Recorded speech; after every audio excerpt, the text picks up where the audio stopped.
Hello, everyone, and welcome back to our course on data modeling and management. In today's session, we are going to dive into a topic that is absolutely essential for anyone in data science and AI. We'll be talking about data engineering. This is the foundation upon which all data analysis, machine learning, and AI models are built. So let's get started. So what's our plan for today? Let's take a look at the outline for our session. We'll structure our discussion into two main parts. First, we will start with a high-level overview. We'll review the general data science and data analytics process. This will give us the context and show us where data engineering fits into the bigger picture. Then, in the second half, we will zoom in and focus specifically on data engineering itself. We'll explore what it is, why it's so important, and what key activities are involved. Let's begin with the overall process. All right, when we talk about a data science project, it's not a random process. There's a structured approach that many professionals use, and one of the most famous is called CRISP-DM. CRISP-DM stands for Cross-Industry Standard Process for Data Mining. Think of it as a roadmap or a life cycle for a data science project. As you can see in this diagram, it's a cycle with 6 main phases. It starts with business understanding, then moves to data understanding. From there, we go to data preparation, which leads into modeling. After building a model, we have evaluation. And finally, deployment. The arrows show that this is not a one-way street. It's an iterative process. You often have to go back and forth between steps. For example, after you evaluate your model, you might realize you need to go back and prepare the data differently. Let's look at these phases a little closer. Let's break down the first two phases. It all starts with business understanding. This is the most critical step.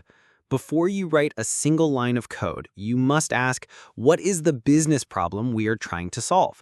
We need to determine the business objectives, assess the current situation, and set clear, measurable goals for our project. Once we understand the why, we move to data understanding. This phase is all about the what. What data do we have?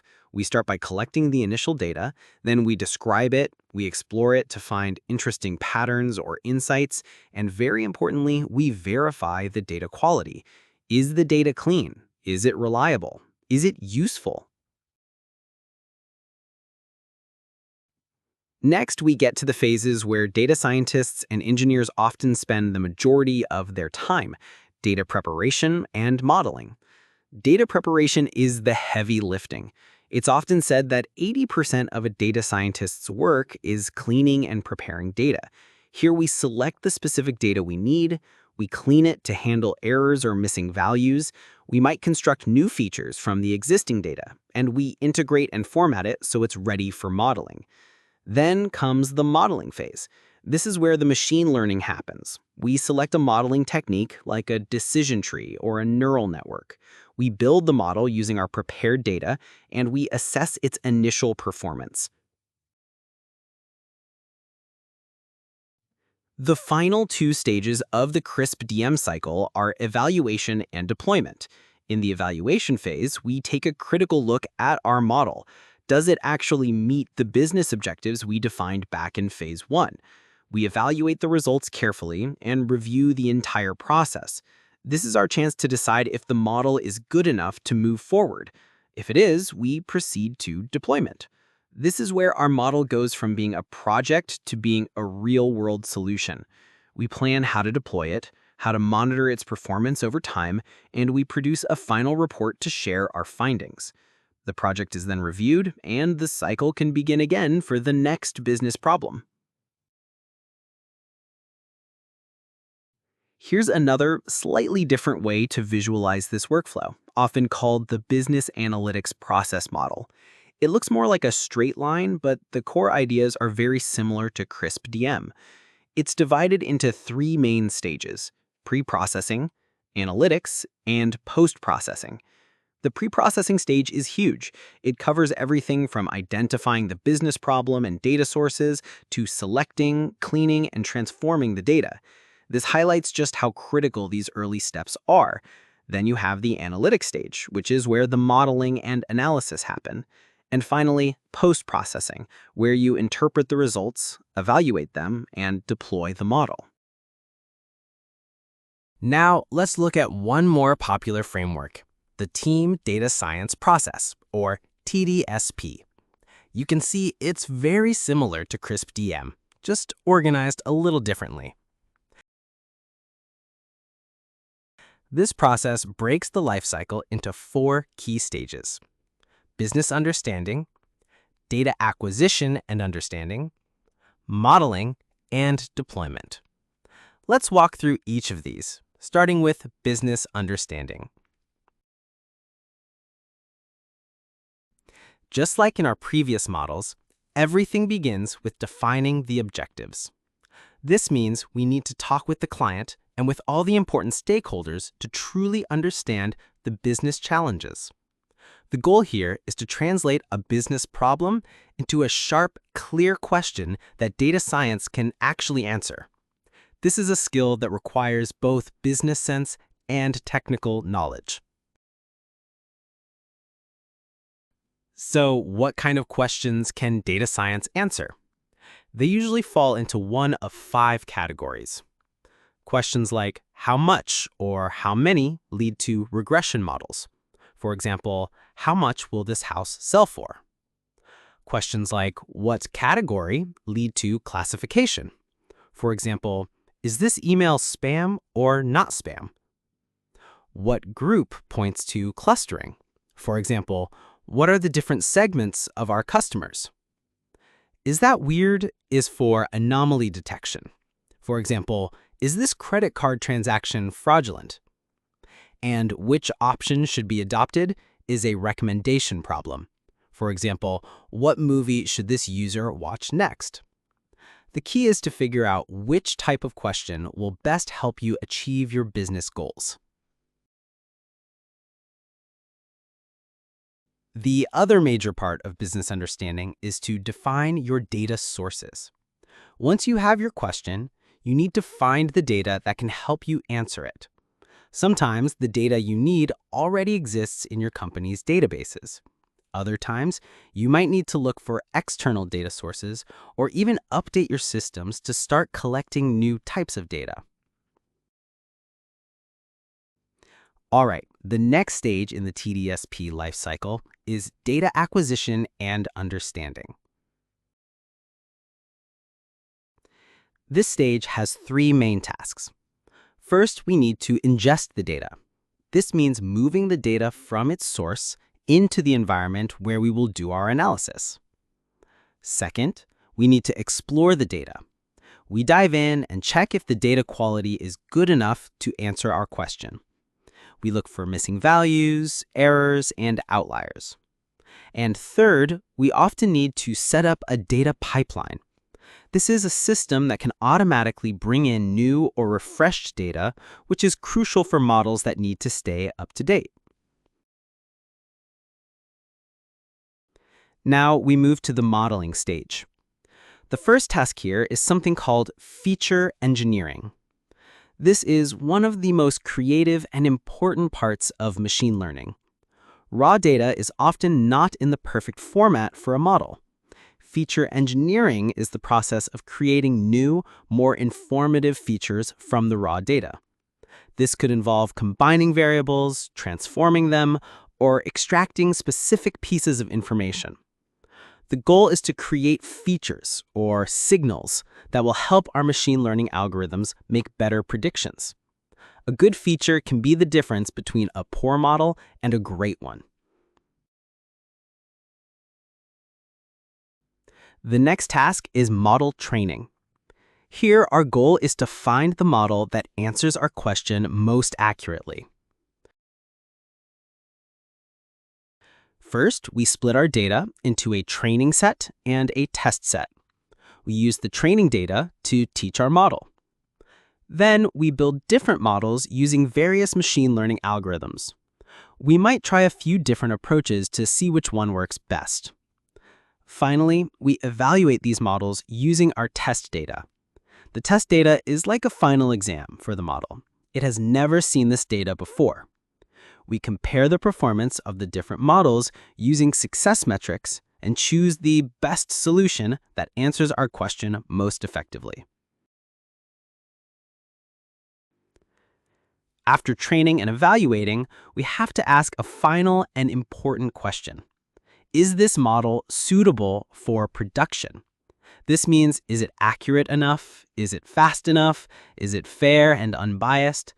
Does it meet all the business requirements? Only if the answer is yes can we move on to the final stage. And that final stage is deployment. The main task here is to operationalize the model. This means we deploy the model and its data pipeline into a live production environment. This is where the model can be used by applications, websites, or other systems to make real-time decisions and provide value to the business. This is the ultimate goal of any data science project.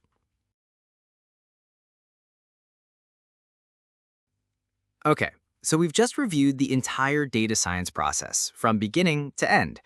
Now let's shift our focus and zoom in on the specific part of this process that we call data engineering. So, what exactly is data engineering? In simple terms, the job of a data engineer is to deliver the correct data, in the right form, to the right people as efficiently as possible. They are the architects of the data world. They build and maintain the systems that collect, store, and process data. Their primary focus is on building and maintaining the organization's data pipeline systems. They also spend a lot of time cleaning and wrangling raw, messy data into a usable state. You'll often hear the terms ETL and ELT. ETL stands for extract, transform, and load. ELT stands for extract, load, and transform. These are the core processes that data engineers manage. Let's look back at our business analytic process model. Where does data engineering fit in? It's right here, in the heart of the pre-processing stage. Data engineering covers the tasks of constructing the dataset, which includes identifying data sources and selecting the data, and the tasks of cleaning and transforming the data. Essentially, data engineers take the raw materials and turn them into the high-quality, refined resources that data scientists need to build their models. When we talk about constructing a dataset, two fundamental questions always come up.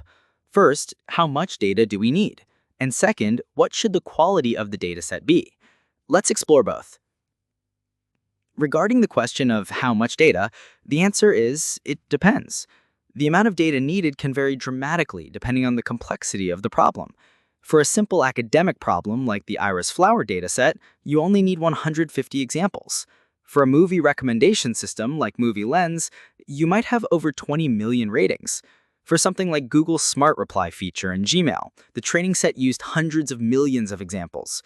And for massive systems like Google Translate, we're talking about trillions of data points. The general rule is the more complex the patterns you want to learn, the more data you will need. Now let's talk about data quality. Having a lot of data is useless if it's bad data. We measure data quality using several characteristics. Accuracy, is the information correct? Completeness, is any information missing? Reliability, does this data match other trusted sources? Relevance, is this the data we actually need to solve our problem? And timeliness, how up-to-date is the information? Is it recent enough to be useful? Ensuring high data quality is a primary responsibility of a data engineer. One of the biggest jobs in ensuring data quality is data cleansing, also known as data cleaning. This is the process of finding and fixing or removing incorrect, incomplete, or irrelevant parts of a dataset. We call this dirty data. This can involve removing duplicate records, correcting typos, filtering out outliers, and resolving inconsistencies or missing data. When data is missing, we have to make a choice. Do we drop that record, or do we try to fill in or impute a value? Related to cleaning is data transformation. This is the process of converting data from one format or structure into another. We're changing the data to make it more suitable for our final destination system or for analysis. This includes tasks like standardization, deduplication, sorting, and other tasks like filtering out columns, enriching the data by creating new fields, like splitting a full name into first and last names, or joining data from multiple sources. All these activities, cleansing, transformation, and more, are often organized into a process called ETL. ETL stands for extract, transform, load. Extract is the first step where we read and collect data from various sources like databases, files, or APIs. Transform is the middle step. This is where all the cleaning, standardization, and rule applications happen. We convert the data into the format we need. Load is the final step, where we write the newly transformed data into our target system, which could be a data warehouse or a database ready for analysis. This diagram gives a simple visual representation of the ETL process. We extract data from multiple source databases. We then apply a series of transformations like cleaning, filtering, joining, and splitting the data. And finally, we load the clean, structured data into a target data store. From there, it can be used for AI model training or for creating data visualizations and dashboards. Okay, to make all of this more concrete, let's walk through a practical example: movie rating prediction. Imagine our goal is to build a model that can predict how a user will rate a movie even before the movie is released. This is a very valuable business problem for streaming services or movie studios. We plan to use historical data, like user profiles, movie categories, and past ratings to train our prediction model. For this project, we have three main data sets: a data set about the movies themselves, like their category or genre, a data set of user profiles with information like age, gender, and occupation, and a data set of movie ratings by users, which links users to the movies they've rated. Our input features for the model will be things like age, gender, occupation, and movie category. The variable we want our model to predict is the user rating. So here's the high-level plan. Our input consists of those three data sets: movies, user profiles, and ratings. We will feed this data into our ETL process. The output of our ETL process will be clean, prepared data in CSV format. This data will then be used for two purposes: to train our prediction model and to create data visualizations. Okay, this slide looks a bit complex, but it shows the detailed plan for our ETL process. Let's break it down. On the left, you see our inputs come from different systems. The movie data is in a MySQL relational database, the user profile is in a CSV file, and the user ratings are stored in a MongoDB, a NoSQL database. Now, look at the middle, the ETL process itself. The extract phase involves getting data from all three sources. For the MongoDB data, we first export it to a JSON file and then convert it to CSV. The transform phase is where the real magic happens. We will transform the movie category data, remove any duplicate records, integrate the three data sets, convert birth dates to ages, convert gender to a numeric format, and filter the data to keep only what we need. Finally, in the load phase, we simply write our final clean data sets to output CSV files, one for prediction and one for visualization. And here is what our final output file for the prediction model looks like. You can see that the data is now in a clean tabular format. We have the user ID, movie ID, and features like age and occupation. Notice the movie categories like animation, comedy, and action. They've been transformed into a format called one-hot encoding, with a 0 or 1 in each column. This is a format that machine learning models can easily understand. At the very end, we have our target variable, the rating. This is the data set we will use to train our model. And this is the second output file prepared for data visualization. This format is more human-readable. It includes things like the movie title and the full gender name, like male. This kind of table is perfect for creating charts and dashboards to explore the data. For example, to see the average rating by movie year or by gender. So as you can see, the ETL process created two different outputs tailored for two different purposes, all from the same raw source data.